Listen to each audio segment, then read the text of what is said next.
Eu vou explicar aqui para vocês agora alguns entendimentos muito importantes, muito bacanas. Depois que vocês tenham todos esses dados em mãos, eu vou mostrar aqui para vocês entenderem, de maneira geral, qual que é o comportamento da quantidade de árvores numa floresta nativa e numa floresta plantada, tá? Então, já vou aproveitar o plantado ali para a gente entender aqui o seguinte. Eu vou desenhar um gráfico aqui, ó. Tá? O eixo Y e o eixo X, sendo que aqui no eixo Y a gente tem o número de árvores, tá?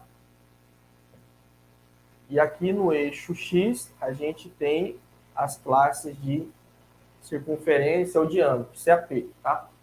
Então, né, aqui nesse eixo aqui a gente tem o CAP. Então, aqui está o 0, né? E aí tem os CAPs aqui de 10, as árvores com CAP de 20, as árvores com CAP de 30, 40, 50 e assim por diante, tá? Numa floresta plantada, gente, uma vez que você tenha em mãos todos os dados levantados, tudo corretamente, você vai perceber, e isso é muito interessante, você vai perceber que a quantidade de árvores numa floresta plantada, ela segue mais ou menos esse padrão aqui, ó. Vamos supor que depois que você fez todo o cálculo lá, a média de CAP, né? Deixa eu anotar aqui, ó. O CAP médio seja de, vamos supor, 45 centímetros de circunferência.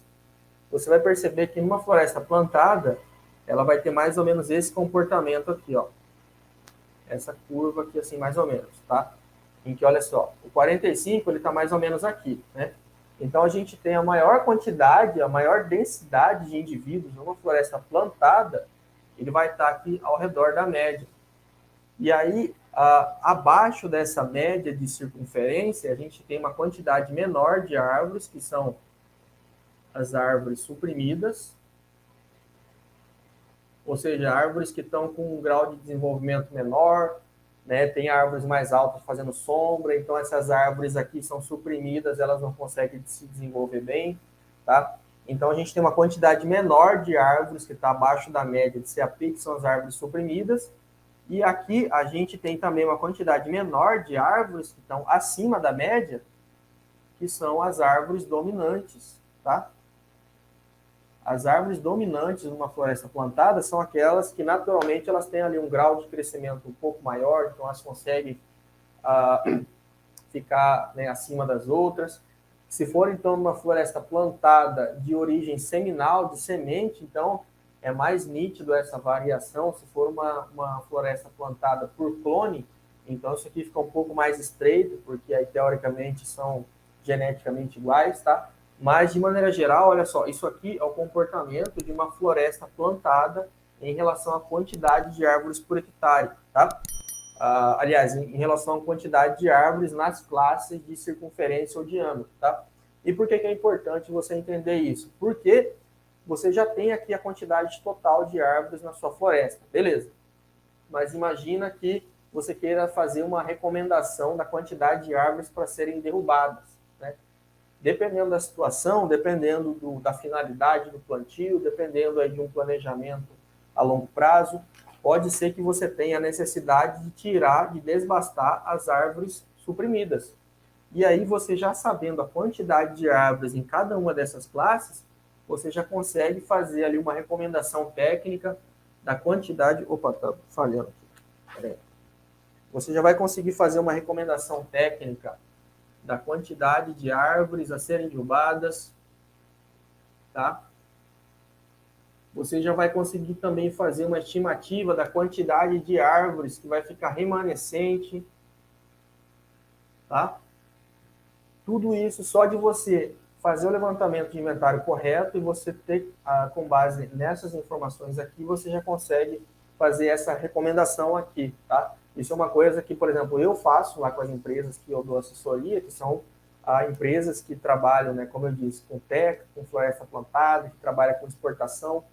No caso da teca, a gente sempre dá preferência para tirar as árvores suprimidas, porque aí elas já geram ali uma receita para a empresa e, ao mesmo tempo que elas liberam espaço para as outras árvores crescerem e se desenvolverem mais ainda.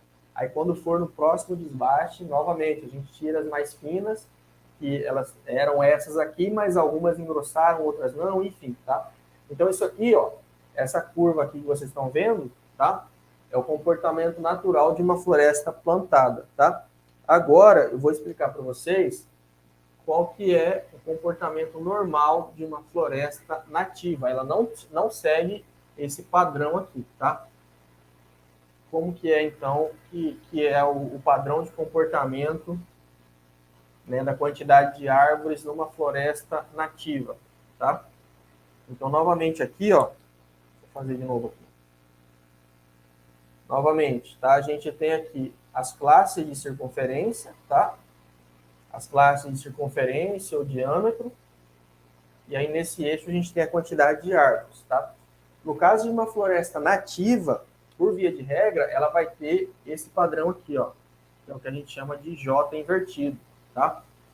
Ou seja, nas menores classes de circunferência, a gente tem aqui, olha só, uma quantidade maior de árvores.